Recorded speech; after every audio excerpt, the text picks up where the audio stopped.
आज हम लोग बात करेंगे और लॉजिकल रीजनिंग में हम लोग बात करेंगे कथन एवं पूर्व धारणा की।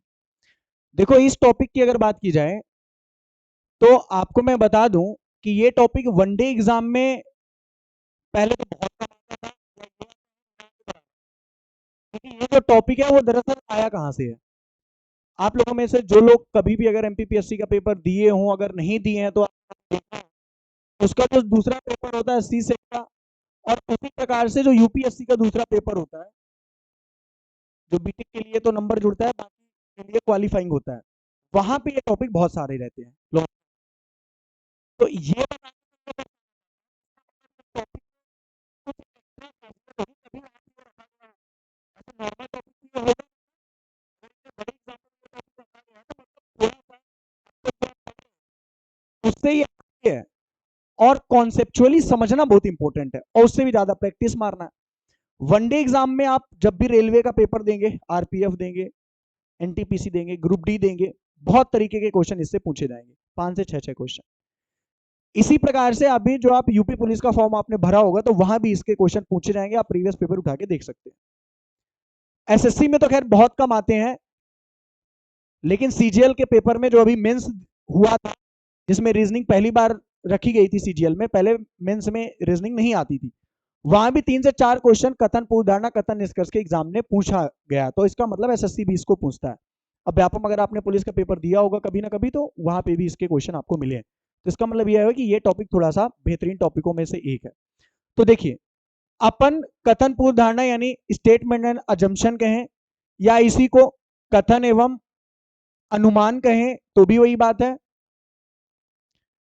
या इसी को अपन कथन एवं धारणा कहें तो भी वही है। तो इसका मतलब क्या होगी, तीनों बातों का मतलब वही है। आपको एक स्टेटमेंट दिया रहेगा, उसके बाद पूर्व धारणा दी रहेंगी, या तो कथन दे करके फिर अनुमान दे देगा, या तो कथन दे करके फिर क्या बोल देगा, धारणा दे देगा। तो इन सारी तीनों बातों का मतलब वही है। तो ऐसा मत बोल देंगे कि सर जी ने कथन पूर्व धारणा बताई थी, कथन अनुमान आ गया तो हमें पता नहीं। तो कथन अनुमान भी वही होता है जो कथन पूर्व धारणा या धारणा। सवाल अब ये होता है कि सर धारणा पूर्व धारणा अनुमान है क्या, ये समझाइए, तो बात करें तो इस बात को।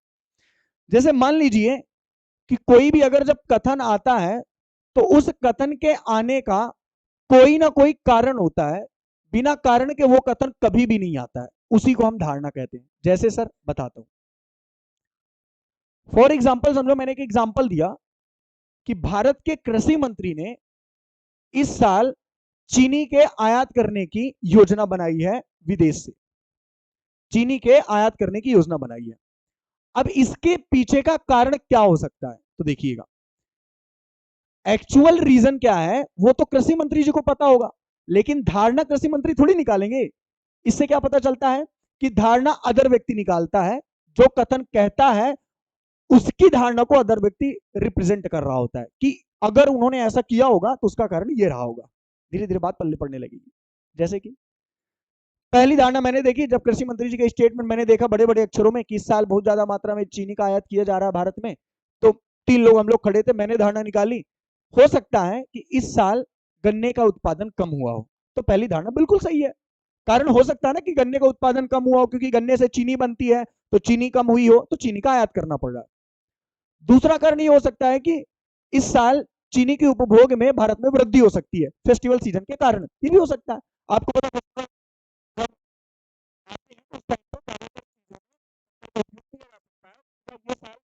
अयोध्या मंदिर बना, राम मंदिर बना, तो अयोध्या में राम मंदिर बना तो मतलब उस ब्याह में आपने देखा ना कि बहुत ज्यादा मात्रा में एक बड़े स्तर पर भंडारे हुए, तो उस दिन तो कुछ ज्यादा ही चीजें लगी होगी हर जगह। तो एक धारणा मतलब कुल मिलाकर के एक धारणा हो सकती है। दूसरे ने कहा नहीं, मुझे जो लग रहा कि ये हो सकता है कि भविष्य में चीनी का संकट उत्पन्न दिखाई दे रहा होगा कृषि मंत्री जी को, इसलिए कृषि मंत्री जी आज ही बहुत ज्यादा मात्रा में चीनी को स्टॉक में रखना चाहते हैं। ये भी एक कारण बन सकता है, ये भी एक कारण बन सकता है। उन तीनों लोगों द्वारा वो जो बात बोली गई है वो उस कथन की धारणा थी। एक्चुअल में वो कथन किस लिए आया था वो तो कृषि मंत्री जी को पता है कि वो चीनी का आयात क्यों करना चाहते हैं, लेकिन इन तीनों व्यक्तियों ने जो अपना एक अनुमान बताया है वो क्या है, एक धारणा है जो उस व्यक्ति के संदर्भ में कही गई है। और समझो, जैसे रहीम दास जी ने एक दोहा लिख के बोला कि रहीमन पानी राखिए बिन पानी सब सून। अब दो लोगों ने चर्चा शुरू की। एक ने बोला कि रहीमदास जी ये कहना चाहते हैं कि रहीमदास जी इतने भविष्य ज्ञाता थे कि भविष्य में पानी का संकट हो सकता था, इसलिए उन्होंने बोला कि पानी को बचा के रखो, रहीमन पानी राखिए। तो दूसरे ने कहा नहीं नहीं ऐसा नहीं है, रहीमदास जी पानी का मतलब लोगों की इमेज से लगाते थे, जो कि आपने किताबों में यही पढ़ा हुआ है कि एक बार अगर रिस्पेक्ट या इमेज चली गई तो दोबारा लौट के नहीं आने वाली है, जिसको इज्जत के नाम से अपन जानते हैं। उन दोनों व्यक्तियों ने उसकी रहीमदास जी की क्या की धारणा की कि उनके कहने का मतलब ये रहा होगा। तो ये थी पूर्व धारणा। जिस व्यक्ति के द्वारा कथन बोला जाता है, अगर उसने कोई कथन बोला है तो उसके परिप्रेक्ष्य के पीछे की धारणा क्या थी, वो कथन कहलाता है। फॉर एग्जाम्पल, जैसे आपने मेरे से निष्कर्ष पढ़ा है, क्या पढ़ा है आपने मेरे से? कंक्लूजन पढ़ा है, क्योंकि ये टॉपिक बहुत मस्त है और यकीन मानो ये टॉपिक आपको हर जगह कभी मिलेगा भी नहीं, इसलिए इनको बहुत अच्छे से पढ़ना। जैसे आपने हमसे निष्कर्ष पढ़ा, अभी लॉजिकल रीजनिंग में भी अपन निष्कर्ष पढ़ेंगे। तो आपको मैंने बताया था कि कथन के आधार पर परिणाम जिस पर किसी भी प्रकार का संशय ना हो वो निष्कर्ष कहलाता है। बोला था मैंने, बोला था। अब यहां पे क्या होगा? पूर्व धारणा के आधार पर निकाला गया एक ऐसा परिणाम जिसमें संभवतः संशय भी हो सकता है, वो कथन कहलाएगा। यानी कि निष्कर्ष कथन के आधार पर आया, और कथन किसके आधार पर आया? पूर्व धारणा के आधार पर आया। कथन किसके आधार पर आया? पूर्व धारणा। तो मतलब पहले पूर्व धारणा आई होगी, फिर कथन आया होगा, और उसके बाद क्या आई होगी? निष्कर्ष आया होगा। और जरूरी नहीं है कि जब एग्जाम में दो तीन धारणा दी रहेंगी तो दो तीन में कोई एक ही सही होगी। मैंने कहा ना कि डिपेंड करता है कि कथन क्या है। कई बार क्या होता है कि कुछ लोग डायरेक्टली बात बोलना पसंद नहीं करते। जैसे कई बार मैं आपको टोंट मार देता हूं, आप समझ जाते हैं कि सर के पीछे की धारणा क्या रही होगी। जैसे मान लो कोई लेट आया, हम नाम नहीं ले पाएंगे, थोड़ा दिक्कत हो जाएगी, घर वाले भी उसके, तो बोल दिया सर एग्जाम क्या है। आप समझ गए कि सर की धारणा क्या रही होगी? समझ गए हो ना कि सर की धारणा क्या रही होगी? लेकिन एक्चुअल में मैं क्यों हंसा, उसके पीछे का कारण तो मुझे पता है, लेकिन आपने जो अलग अलग मेरी हंसी का कारण माना, वो आपके द्वारा दिया गया एजम्पशन था, आपके द्वारा दी गई धारणा थी।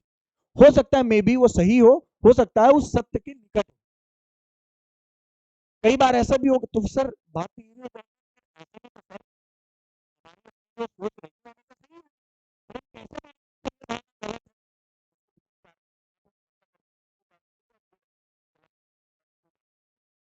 लेकिन कैसे आ जाते हैं? सवाल ये होता है धारणा को सही और एक्चुअल में कॉन्सेप्ट कहां से है। जैसे फॉर एग्जाम्पल, जैसे मान लो मैंने कोई भी विज्ञापन दिया, मैंने कोई भी क्या दिया है, कोई कंपनी हो, मैंने एक विज्ञापन दिया,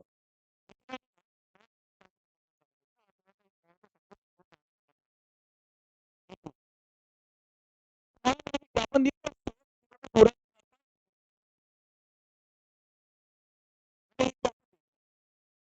थोड़ा सा तुम इमेजिन करो, मान लो मेरी पहली धारणा, सुनना प्रदीप, मेरी पहली धारणा थी ज्यादातर लोगों को गोरा दिखना पसंद है। बिल्कुल धारणा सही है। क्यों? तभी मैंने बोला 7 चीजों में गोरा निखार पाए।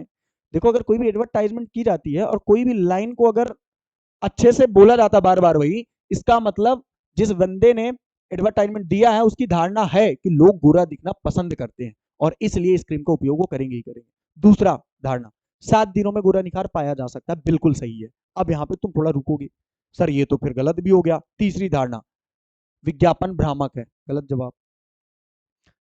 अब तुम्हारी तुम्हारी धारणा हो सकती है कि विज्ञापन भ्रामक है, 7 दिनों में कोई गोरा हो सकता है, लेकिन जिस बंदे ने कथन दिया है, क्या उसकी धारणा होगी कि झूठा विज्ञापन है? मतलब वो कभी बोलेगा नहीं भाई विज्ञापन झूठा है मत खरीदना, 7 दिनों में गोरा नहीं हो जाया जा सकता, मैं तो बोल दिया बस बात खत्म, ऐसा नहीं हो सकता। तो इससे क्या पता चला? तुम्हारे व्यक्तिगत सोच की कोई वैल्यू नहीं है यहाँ पे। जिस बंदे ने कथन बोला है उसका परिपेक्ष क्या था उस संदर्भ में, वो धारणा मानी जाएगी। और वहां पे दो परिपेक्ष सही थे जो ऊपर के दोनों थे। पहला, लोग गोरा दिखना पसंद करते हैं, इसीलिए उसने वो लाइन अच्छे से करी। वो ये भी तो बोल सकता था फेयर एंड लवली वाले में, कीटों को मुहासे को हटाएं, चिकनापन पाए गाल पे, गोरा निखार पाए, क्यों बोला? क्योंकि लोग गोरा दिखना पसंद करते हैं। 7 दिनों में गोरा निखार पाए, या तो बताना चाहता है कि अगर कोई फंक्शन वंक्शन है तो लगा ले 7 दिन बाद चमाचम चेहरा, तो गोरा निखार पाया जा सकता है। ये उस व्यक्ति की धारणा थी। तुम्हारी व्यक्तिगत धारणा हो सकती है सर मैंने इस्तेमाल किया 7 दिनों में गोरा नहीं हुआ जा सकता। मैंने मतलब मैं इस्तेमाल नहीं किया, मैं बता रहा हूं। शादी के पहले जरूर पहले करता था, अभी फिलहाल ऐसा कुछ नहीं है। नहीं फेयर हैंडसम आती थी, बड़े आए लवली क्यों। तो कहने का क्या मतलब था अपना कि विज्ञापन जिस व्यक्ति के द्वारा दिया जाता है उसके संदर्भ में वो धारणा प्रस्तुत की जाती है और वो धारणा का कारण बनती है। अगला, जैसे मान लिया नोटिस, छोटी छोटी बातों को भी समझते रहना, बस धीरे धीरे आप समझ जाएंगे इस टॉपिक को। नोटिस, नोटिस का मतलब क्या हो गया। आपने अक्सर देखा होगा ट्रेन उनके डब्बों में लिखी हुई कुछ बातें क्या लिखी रहती है, अनावश्यक कारणों से चैन खींचने पर 5,000 का जुर्माना, 1 साल का कारावास। ध्यान से सुनना, जब रेलवे ने ये शब्द लिखा होगा ना तो इस शब्द के पीछे बहुत से कारण हो सकते हैं, बहुत धारणा हो सकती है। अब ध्यान सुनना, पहली धारणा, मैंने क्वेश्चन क्या बोला कि अनावश्यक कारणों से, अभी मैं क्वेश्चन लिख नहीं रहा हूं, केवल समझा रहा हूं, बाद में पीडीएफ के माध्यम से क्वेश्चन आएंगे जिनको अपन सॉल्व करेंगे, पीडीएफ के माध्यम से थ्योरी भी आएगी जिसको अपन लिखेंगे। लेकिन मैंने बोला ना कि यार तुम बेसिक से पढ़ रहे हो और ये टॉपिक तुमने ना कभी पढ़ा है, और ये टॉपिक थोड़ा सा मतलब ऐसा है ना कि है इंटरेस्टिंग है, तो पहले वहां तक ले तो चले तुझे पूर्व धारणा तक, फिर जाकर के लिखाना शुरू करे, फिर जाके क्वेश्चन करवाएं, मजा आएगा, क्या टेंशन ले रहे हो। 2 दिन की जगह 4 दिन चलेगा, 4 दिन की जगह 6 दिन चल जाएगा क्लास, क्या दिक्कत है, पूर्व धारणा की बनना मैटर करता है। तो जैसे मान ली इसके पीछे कारण क्या था, देखना ध्यान से, मैंने क्या बोला कि रेलवे बोर्ड ने एक नोटिस चस्पा कर दिया, चैन के जस्ट नीचे लिखा रहता है अनावश्यक कारणों से चैन खींचने वाले को 5,000 का जुर्माना और 1 साल की सजा का प्रावधान।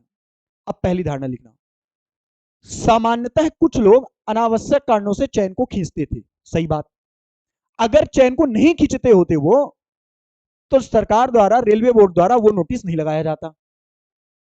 दूसरी धारणा, आवश्यकता पड़ने पर चैन को खींचा जा सकता है, सही जवाब, क्योंकि जब मैं इस बात को बोल रहा हूं कि अनावश्यक कारणों से कोई खींचता है तो वहां पे मैं ये शब्द इंक्लूड कर रहा हूं कि आवश्यकता पड़ने पर उसको खींचा जा सकता है। जैसे फॉर एग्जाम्पल सुनो, मैंने कहा अत्यधिक आवश्यक ना हो तो मोबाइल का इस्तेमाल क्लास में मेरे ना करें, तो जब मैं ऐसा करता हूं कहता हूं तो उसके दो परिप्रेक्ष्य निकलते हैं। मैंने आपको पूर्णतः मना नहीं करके रखा है, इसका मतलब सर अगर इमरजेंसी कॉल आ गया तो मैं बात कर सकता हूं, इसकी परमिशन आपने मुझे दे रखी है। लेकिन अगर मैंने बोल दिया आपसे कोई भी फोन का इस्तेमाल नहीं करेगा मेरी क्लास के दौरान, मतलब मैंने ना सारी चीजों को स्थिर कर दिया, अब आप आवश्यक हो अनावश्यक हो आप फोन का इस्तेमाल नहीं कर सकते। तो जब उसने बोली अनावश्यक कारण मतलब अगर आवश्यकता पड़ी तो चैन इसीलिए लगाई गई है कि आप खींच सकते हो। तीसरी धारणा, लोग उस नोटिस को ध्यान में नहीं रखेंगे और चैन अनावश्यक कारणों से खींचेंगे, ये गलत बात है। अब ध्यान से, इसमें तुम हमसे लड़ सकते हो सर बहुत से लोग अभी भी ऐसा करते हैं, अच्छा ठीक है, ये किसकी धारणा है, तो उन लोगों की। लेकिन जिसने लिखा होगा उसकी धारणा रही होगी, उसकी धारणा रही होगी कि इसको लिखने के बाद भी लोग नहीं मानेंगे। तुमको किसकी धारणा मानना है, जिसने कथन लिखा हुआ है उसकी क्या एजम्पशन थी। फॉर एग्जाम्पल और समझो, जैसे मान लो मैंने लिख दिया कि यार यहाँ पे थूकना या कचड़ा फेंकना मना है, नोटिस चस्पा कर दिया, लोग उस नोटिस को ध्यान देंगे और आगे चलकर वहां कचड़ा या थूकेंगे नहीं, पहली धारणा बिल्कुल सही है। दूसरा, लोग अब भी उसी तरीके से क्योंकि उनकी आदत में है इसलिए वो कचरा वहां डालेंगे, गलत धारणा। हो सकता है कि ये बात सही हो सकता है कि आजकल इंडिया में तो ऐसा ही है कि जहां लिखा है कि यहाँ थूकना मना है, यहाँ कचड़ा फेंकना मना है, डेट डैश, तो वहीं पे सबसे ज्यादा थूका और कचड़ा फेंका जाता है। लेकिन ये उन लोगों की एजम्पशन थी जिन लोगों ने इसमें ध्यान नहीं दिया, लेकिन जिसने लिखा है उसकी धारणा कभी नहीं रही होगी। अच्छा इमेजिन करो अगर उसकी धारणा रही होती तो वो क्यों लिखा होता। भाई जैसे मैं कोई भी बात आपको समझा रहा हूं, बोल दिया मैंने, तो मेरी धारणा है ना कि यार तुम लोग उस बात को मानोगे, वरना मैं क्यों बोल रहा होता। मैंने बोल दिया यार मोबाइल कोई भी नहीं, कॉल कॉल कोई नहीं उठाएगा कुछ भी हो, तो मेरी धारणा क्या रही होगी, लोग कॉल नहीं उठाएंगे, मेरी धारणा थी। हम तो उठाएंगे भाड़ में जाए, नहीं ऐसा नहीं है, मेरी धारणा फिर है, तो फिर समझ जाओ इस बात को। तो धारणा किसकी मानी जाएगी, जिस बंदे का कथन आया। आगे देखो, जैसे मान लेते हैं किसी भी चीज की सलाह है, बात यह ना कि धारणा कब सही मानी जाएगी, मैं उसकी बात कर रहा हूं, और एक छोटे छोटे एग्जाम्पल को सेट कर रहा हूं अभी मैं तुझे ना पूर्व धारणा में ले चल रहा हूँ, बस ये समझ ले तू इस टॉपिक में। बहुत बेहतरीन टॉपिक है ये, तुमको बता रहा हूँ ना, इतना जल्दी मिलेगा नहीं कहीं पे। तुम यूट्यूब छान मारना, कल मेरे को बताना कि सर यहाँ पे मैंने ये धारणा को इतना डिटेल से पढ़ा है। प्रॉमिस कर रहा हूँ तुझे मैं, पक्का कल आना। अब तो ऑनलाइन भी क्लास जा रही है, तो झूठ बोलने का कोई सवाल ही पैदा नहीं है। इतना डिटेल से अपन बात करेंगे इस टॉपिक में, ध्यान रखना। और कल पक्का सर्च मारना हर जगह। चलो, सलाह की बात क्या होगी, इसका मतलब ये नहीं है कि अपन बेस्ट जा रहे हैं। लोग बहुत बेस्ट है, बहुत अच्छा करते हैं। हो सकता है कि लोग इसको पढ़ने इंटरेस्टेड ना मानते हो, इसलिए इस चीज को ज्यादा लोगों के द्वारा बनाया ना गया हो, ये भी हो सकता है। या ये भी हो सकता है कि यार ये तो थोड़ा लेवल अप ही है, लोग नहीं समझ पाएंगे, इसलिए क्या मतलब ऐसा पढ़ा करके। तो दो अलग अलग परिप्रेक्ष्य होते हैं। अपने आप को जब कभी मैं बेस्ट बोलता हूँ, इसका एक कतई मतलब नहीं है कि मैं लोगों को बेस्ट नहीं बोल रहा होता हूँ। मैं अच्छा पढ़ाता हूँ, बात करता हूँ। लोग अच्छा नहीं पढ़ाते, ये तो फिर आपकी धारणा है ना। मैं तो नहीं मान के रखा हूँ, मैं तो मानता हूँ सब बहुत अच्छा करते हैं, मैं भी उनमें से एक जो है अच्छा करता हूँ, ऐसा होता है मैटर। जैसे मान लीजिए सलाह हो गई, अगर सलाह धारणा के रूप में आई तो हमेशा सही मानी जाएगी। कैसे? और सलाह अगर दी जाती है तो ये माना जाता है कि लोग मानेंगे उसको। जैसे मैंने अक्सर आपको सलाह दी है कि यार अगर आपको जल्दी नौकरी पाना है ना, तो आप सुबह दौड़ना चालू करें, फिजिकल की तैयारी करें। पहली धारणा, सर के बोलने के बाद भी मैं लोग सलाह नहीं मानेंगे, बच्चे सलाह नहीं मानेंगे, गलत धारणा है। क्योंकि अगर ऐसा होता तो सर सलाह दे ही ना रहे होते। आप ही को हम सलाह क्यों देते? कभी ऐसा हुआ हम सड़क में खड़े होकर ए रुक, सुबह दौड़िए? ऐसा तो नहीं हो सकता, क्योंकि मुझे पता है वो मेरी सलाह नहीं मानेगा। मेरी धारणा तो फिर वो तो फिर नहीं। लेकिन अगर मैं सलाह दे रहा हूं तो इसका मतलब मेरी ये धारणा है कि तुम में से जरूर ज्यादातर लोग उस सलाह को मानोगे अगर मैं दे रहा हूं। वरना जिस दिन मुझे लग गया कि इनमें से कोई नहीं मानने वाला है, उस दिन मैं सलाह दूंगा ही नहीं, क्योंकि इतना बेवकूफ तो फिर मैं हूं नहीं, या कोई भी नहीं होगा। हाँ, थोड़ा बहुत भी नहीं हूं। तो सलाह मानोगे तो ही बात बनेगी। अब जैसे कुछ लोगों ने सलाह मानी तो इस बार टेस्ट में थोड़ा अच्छे नंबर हुए उनके। जिन लोगों ने नहीं मानी उनके अभी नहीं है नंबर अच्छे आ रहे हैं। हालांकि एक टेस्ट अभी और बाकी है, इम्तिहान तो अभी शुरू हुआ है, वो तो फिर मजा ही आने वाला है उन सब चीजों में। तो सलाह हमेशा माननी पड़ेगी। जैसे मान लीजिए डॉक्टर ने एक सलाह दी कि अगर अब भी तुम सिगरेट और तंबाकू का सेवन करोगे तो तुम्हारी मृत्यु हो सकती है, कृपया इसके सेवन को, या जो भी करके है इसके सेवन को तुम तुरंत बंद कर दो। पहली धारणा, तुरंत ही वह डॉक्टर की बात को मानेगा और तंबाकू का सेवन बंद कर देगा। पहली धारणा बिल्कुल सही है, क्योंकि डॉक्टर वही उसको सलाह दे सकता है जो वो कर सकता है। डॉक्टर ऐसी सलाह कभी नहीं देगा जो तुम कर ही नहीं सकते हो। अब तुमको अगर डॉक्टर बोलेगा कि पैरों में दर्द है तो बोलेगा सुबह एक आध घंटे टहलो, बोलेगा 20 घंटे टहलो। ऐसी सलाह दी जाएगी? नहीं। सलाह वही दी जाएगी जो तुम कर सकते हो। तो अगर सलाह आ गई तो भी वो हमेशा क्या मानी जाएगी? सही मानी जाएगी। वो धारणा का एक क्या बनेगी? कारण बनेगा। केवल अगर कोई बात आ गई हमेशा गलत मानी जाएगी। 1% चांस जरूर हो सकता है कि सही हो, क्योंकि किसी भी समस्या का एक कारण केवल शब्द नहीं हो सकता है, या इसी के एकमात्र जैसे शब्द। एग्जाम्पल भी मैं लेकर समझा रहा हूं, एकमात्र जैसे शब्द। तो ये कहीं ना कहीं धारणा को कमजोर करने वाले पक्ष हो जाते हैं। जैसे मैंने कहा, अगर आपको सरकारी नौकरी की तैयारी करना है, अपने सपने को साकार करना है, तो आइए हमारी एकेडमी को ज्वाइन कीजिए। हम करेंगे आपके सपनों को साकार, एमएसडी लक्ष्य एकेडमी। पहली धारणा। किसी अन्य जगह में जाकर के आप कभी भी सरकारी नौकरी नहीं प्राप्त कर सकते, गलत धारणा। गलत धारणा है। मैं तुलना नहीं कर सकता, एजम्पशन में कभी भी तुलना नहीं की जा सकती, कंपैरिजन अलाउड नहीं है। दूसरी धारणा, अगर आपको सरकारी नौकरी प्राप्त करना है तो एकमात्र संस्थान लक्ष्य एकेडमी है, ये भी गलत है। उनमें से एक संस्थान लक्ष्य एकेडमी है, ये धारणा सही है। एकमात्र यही है, ये गलत है। या कहीं और तुम जाओगे तो नहीं होगे, ये भी गलत है। अगली धारणा, अगर आपके अपने सपनों को जल्दी साकार करना है तो एक अच्छी सुविधा और एक अच्छी पढ़ाई के लिए आप एमएसडी लक्ष्य एकेडमी ज्वाइन करिए सरकारी नौकरी प्राप्त करने के लिए। बिल्कुल धारणा सही है, मेरा उद्देश्य यही था बोलने का, मेरा स्टेटमेंट यही था। लेकिन दोनों में बड़ा फर्क हुआ। केवल जैसा शब्द आ जाए, एकमात्र जैसा शब्द आ जाए, तो वो सरासर धारणा को गलत करेंगे। वो सरासर धारणा को क्या करेंगे? गलत करेंगे। देखो कई बार ना जब एक बात बोली जाती है ना, तो इनडायरेक्टली वे में दूसरी बात भी उसमें छिपी होती है। अरे वही छिपी हुई बात को तो हमें धारणा कहते हैं, उसी को तो एजम्पशन है। एजम्पशन वही तो है। अब जैसे मैंने एक बोला, मैंने एक, मेरी खोवे की दुकान है, मैंने सामने लिख दिया बोर्ड में शहर की शुद्ध खोवे की दुकान। शुद्ध खोवा अगर आपको प्राप्त करना है तो हमारी दुकान पे आए, उचित कीमत पर ले जाएं। पहली धारणा सुनना आप, ये मैंने स्टेटमेंट दे दिया। शुद्ध खोवा प्राप्त करना है तो हमारी दुकान में आए, उचित कीमत पर शुद्ध खोवा पाए। मेरी पहली, मान लो धारणा लिख दिया, पहली धारणा, मिलावटी खोवा भी बाजार में उपलब्ध है। सही जवाब। सर बात तो मिलावटी खोवे की नहीं गई है, तो फिर मैंने शुद्ध जैसा शब्द का इस्तेमाल क्यों किया? क्योंकि मैं देखो, मैं उन मिलावटखोरों को बदनाम नहीं करना चाहता, लेकिन मैं अपने आप को बताना भी ये चाहता हूं अपने ग्राहकों को कि बाजार में है मिलावटखोरी, पर हम दुकान में नहीं लिख सकते कि बगल वाला मिलावटखोरी का खोवा बेच रहा है। कंप्लेन कर सकते हैं हमारे ऊपर वो, लेकिन शब्द हमने कैसे चुने? शुद्ध खोवा हमारे यहां मिलता है, इसका मतलब अशुद्ध खोवा भी बाजार में उपलब्ध है। तो वो धारणा थी, इसीलिए मैंने मेंशन किया, वरना मैं लिख सकता था ना, खोवा हमारे यहां से प्राप्त करें उचित कीमत पर, फिर वो शुद्धता अशुद्धता वाला तो सवाल ही नहीं उठता। जब मैंने शुद्ध खोवा लिखा है, इसका मतलब बाजार में अशुद्ध या मिलावटी खोवा भी उपलब्ध है। दूसरी धारणा, उचित कीमत पर खोवा प्राप्त करने के लिए हमारी दुकान पे आए।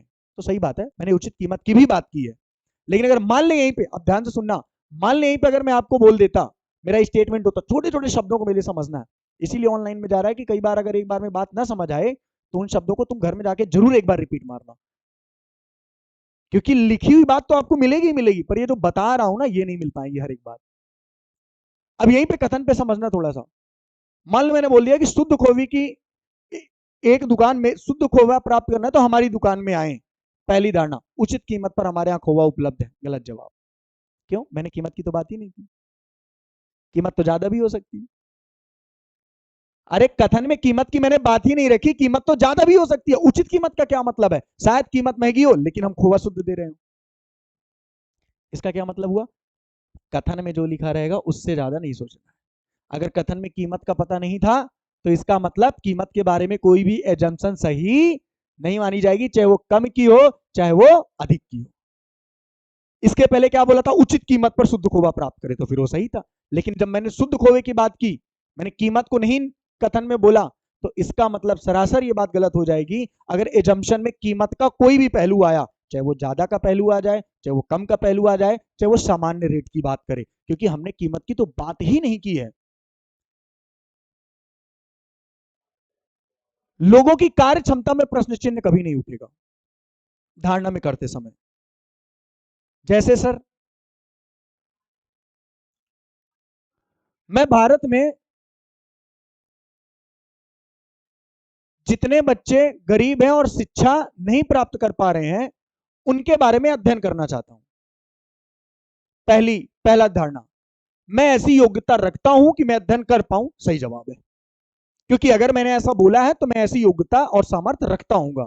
मेरी कार्य क्षमता में आप प्रश्न चिन्ह नहीं उठाएंगे। मैं चांद के बारे में अध्ययन करना चाहता हूं। पहला, मैं ऐसी योग्यता रखता हूं। सही जवाब धारणा। कोई और ऐसी योग्यता नहीं रखता। कंपैरिजन गलत जवाब। मैं रखता हूं, मेरी कार्य क्षमता में प्रश्न चिन्ह नहीं उठेगा। अगर कथन भी मेरे ही है, मैं ही बोल रहा हूं कि यार मैं चांद के बारे में अध्ययन करना चाहता हूं, और मैंने धारणा दी कि मैं ऐसी कार्य क्षमता रखता हूं, सही धारणा है। मैंने कथन मैंने ही बोला है ना, मेरी ही धारणा है ना, तो कैसे गलत हो सकती है? मैं अपनी ही कथन में अपनी ही कार्य क्षमता में प्रश्न चिन्ह क्यों उठाऊंगा? ये तो गलत बात होगी ना, ये तो गलत बात होगी। फॉर एग्जाम्पल, जैसे सरकार की बात कर लेते, सरकार ने समस्त बाढ़ प्रभावितों के लिए, जो भी एक विशेष क्षेत्र में बाढ़ प्रभावित लोग थे, तो सरकार ने समस्त बाढ़ प्रभावित क्षेत्रों में उन लोगों के लिए आवास एवं खाद्य सामग्री की व्यवस्था की आपूर्ति करना सुनिश्चित किया। ध्यान से सुनना, सरकार ने बाढ़ प्रभावित क्षेत्रों में सभी लोगों के लिए, काम कौन से सभी? जो बाढ़ प्रभावित क्षेत्र हैं, सभी लोगों के लिए आवास एवं खाद्य आपूर्ति को सुनिश्चित किया है। पहला, सरकार के पास पर्याप्त मात्रा में खाद्य उपलब्ध नहीं है। गलत जवाब। सरकार ने अगर सुनिश्चित किया है तो आप सरकार की कार्य क्षमता में प्रश्न चिन्ह नहीं उठाएंगे, सरकार के पास पर्याप्त मात्रा में खाद्य उपलब्ध होंगे।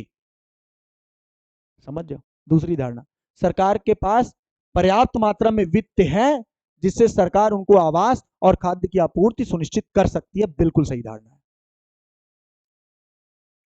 अब देखो, कई बार क्या होता है, जैसे अभी लाडली बहन योजना चल रही है, तो सरकार के पास पैसे नहीं है, ये तो हो ही नहीं सकता, क्योंकि सरकार ने अगर स्कीम लाई है। अब वो बात अलग है कि आजकल जो फ्री ऑफ चीजें चल रही होती है, सरकार कर्जा लेकर के भर रही है, ये बात सही है, लेकिन तुम उसकी कार्य क्षमता में प्रश्न चिन्ह नहीं उठाओगे। अब ये तो डेफिनेट रूप से फ्री की चीजें मिलेगी तो महंगाई बढ़ेगी, आप ही से पैसा जाना है, आपको अगर मिल रहा है तो ये तो हम सबको पता है, लेकिन प्रश्न चिन्ह नहीं उठेगा कार्य क्षमता पर। अगर सरकार कोई स्कीम ला रही है तो सरकार उसकी कार्य क्षमता रखती है, सरकार के पास उतना पर्याप्त वित्त है, कहां से आ रहा कहां से नहीं आ रहा वो सरकार का काम है, क्योंकि वो सब सरकार ने सोच के ही आपको बोला होगा। तो कार्य क्षमता पर किसी के प्रश्न चिन्ह नहीं उठेगा। विज्ञापन कभी भी भ्रामक नहीं हो सकता है। नोटिस अगर दिया गया है तो ये मान करके दिया गया है कि लोग उस नोटिस को मानेंगे ही मानेंगे, इसमें कोई संशय नहीं होगा। तुलना की जा रही है तो हमेशा क्या मानी जाएगी, गलत मानी जाएगी। अगर एकमात्र किसी का कारण होगा तो वो हमेशा क्या माना जाएगा, गलत माना जाएगा। 1% चांस होगा जहां पे एकमात्र और केवल जैसे शब्द भी सही हो, 1%। वो कैसा होगा सर, वो सिचुएशन तय करेगी। कैसे सिचुएशन तय करेगी, जैसे मान लो मैंने बता दिया कि पूरे भारत में अगर किसी को भी सरकारी नौकरी प्राप्त करना है तो केवल हम देते हैं सरकारी नौकरी। मान लो मैंने ऐसा स्टेटमेंट या विज्ञापन दे दिया, मैंने कथन ही बोल दिया, ऐसा विज्ञापन ही दे दिया। अब पहला, सरकारी नौकरी प्राप्त करने के लिए एकमात्र संस्थान फलाना एकेडमी, तो फिर सही है वो वहां पे एकमात्र, क्यों, मैंने कथन ही बोल के रखा ना, एकमात्र, मैंने कथन बोला केवल, तो फिर वो डिपेंड करेगा कि कथन उस प्रकार का है कि नहीं है, और अगर उस प्रकार का कथन है तो डेफिनेट रूप से वो होने वाला है तो वो डेफिनेट रूप से उस प्रकार का होने वाला है, इसमें कोई संशय नहीं है। ठीक। अब जैसे इसकी कुछ पीडीएफ भी बनी हुई है, उनके बारे में 2-3 लाइन में आपको जैसे सुनवा दिखाता हूँ क्या क्या लिखा हुआ है। सवाल भी इसके कराएंगे, आज नहीं अपन सवाल करेंगे, आज थोड़ा सा कुछ मैंने बताया ना कि केवल और केवल आपको आज बताया गया है कि ये मैटर क्या है, बस पूर्व धारणा में आपको लाके खड़ा किया गया है।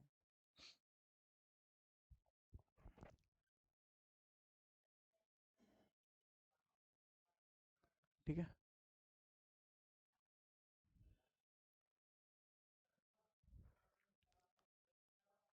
आज पब्लिक भी कम है तो आज समोसे का प्रावधान तू कर सकती है। अब वो बात अलग है, तुम्हारी दोस्त आई है तो फिर दिक्कत है, फिर आज तो कब नहीं आएगी, और उसका व्रत रोज रहेगा तो कहां तक अपन लोग थोड़ी व्रत हैं, वो व्रत में है, सब उसका भी है।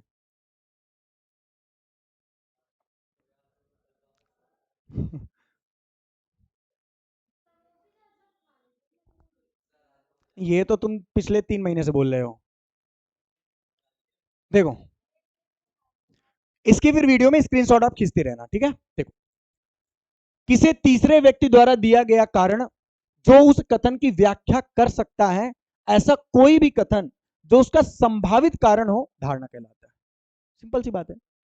अरे वो तीसरा व्यक्ति तो बताएगा कि इस कथन के पीछे का कारण क्या था उस व्यक्ति के देने का। एक्चुअल में तो जो व्यक्ति देगा कथन, उसको धारने की आवश्यकता ही नहीं है, तो उसके कथन के पीछे का कारण क्या था वो कौन बताएगा, वो जो लोग बात कर रहे हैं तो तीसरा बताएगा, तूने समझा इसका मतलब क्या था, बताएगा हाँ ये कारण है इसलिए तुमको इसने ऐसे टोंट मारी है। अब जैसे मैंने इसको अगर समोसे खिलाने के लिए बोला होगा तो कारण क्या रहा होगा, पैसे आए इसके खाते में।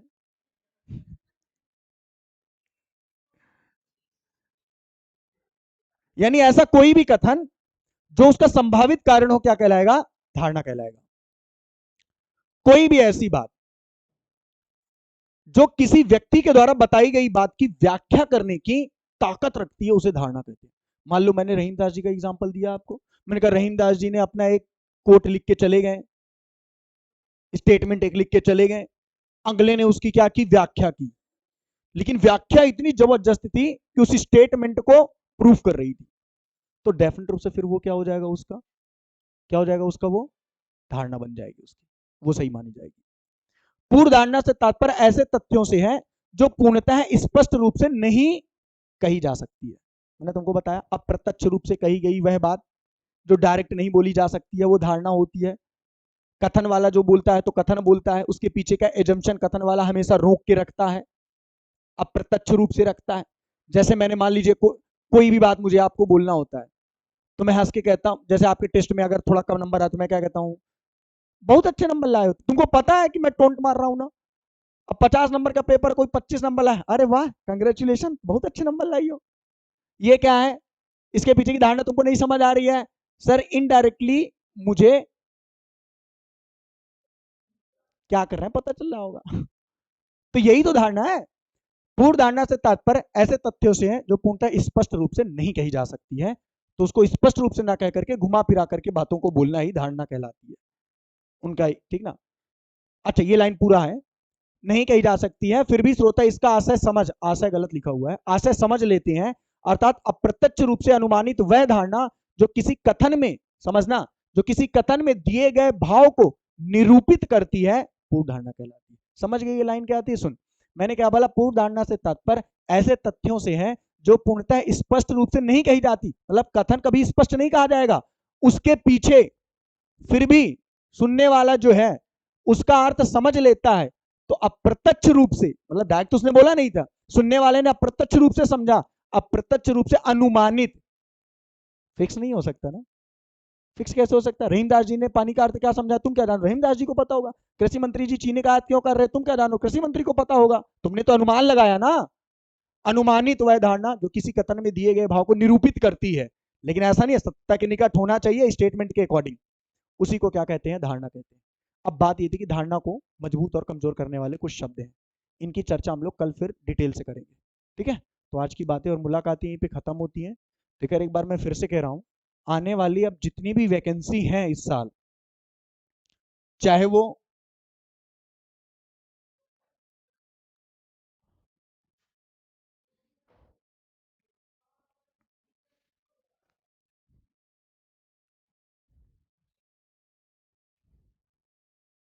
टाइम ज्यादा तो नहीं हो गया यार, देखना हमने निपटवाना नहीं सर से हमको। 12:48 सही है, टाइम से ही चल रहा है, कोई दिक्कत नहीं। इधर बैटरी का क्या है, ये भी चल ही रही है टाइम से। अब पता नहीं वीडियो प्ले है कि नहीं। हाँ ये है, चलो। तो मैं आपको क्या बता रहा था, इस साल जो भी वैकेंसी आपके खाते में आने वाली है, उनमें से आरपीएफ, एसआई, क्योंकि रेलवे ने एएलपी की वैकेंसी दे दी है, तो वो अपने अब एएलपी के बाद फिर धीरे धीरे इन सब में आएगा। आरपीएफ कांस्टेबल,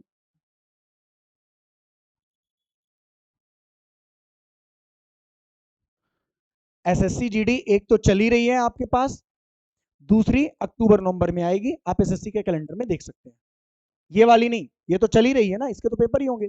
अक्टूबर नवंबर में नई आएगी एसएससी जीडी की। यही एसएससी दिल्ली एसआई की ले रहा है, अप्रैल मई में या मई जून में इसके पेपर है, आप एसएससी के कैलेंडर में देख सकते हो, पड़ा है इसका डेटा। एमपीएसआई, इनको तकलीफ उन लोगों को है जो बेचारे 6 साल से इसके इंतजार कर रहे हैं, आपके लिए नहीं है, क्योंकि आप इसी साल से इंतजार कर रहे हैं और इसी साल आपको देखने को मिलेगी। भरोसा नहीं है कि अप्रैल में मिले, फरवरी में मिले, मार्च में मिले, जुलाई में मिले, अगस्त में मिले, सितंबर में मिले, अब 10 साल तक तो रोक के रखेगा नहीं, इतना बाउंडर मचा के रखा है इस, तो इस साल ही आपको देखने को मिलेगी मिलेगी। 5,000 नई एमपी पुलिस की वैकेंसी का प्रावधान कर दिया गया है, तो बहुत जल्द इसके नोटिफिकेशन, नए वाले के नोटिफिकेशन जारी होंगे। पुलिस प्रशासन द्वारा कराया जाना प्रस्तावित किया गया है, तो जल्द ही इसका भी क्लियर होगा। रेलवे द्वारा रेलवे ग्रुप डी 2017 में वैकेंसी आई थी, 18 में, तो इसकी वैकेंसी भी आएगी इस साल। चुनाव है, चुनाव नहीं भी होते तो आएगी। और एनटीपीसी, रेलवे के द्वारा एनटीपीसी, ये दोनों भर्तियां हमेशा साथ में आती, पिछली बार भी आई थी, इस बार भी ये साथ ही में आएंगी, ये भी।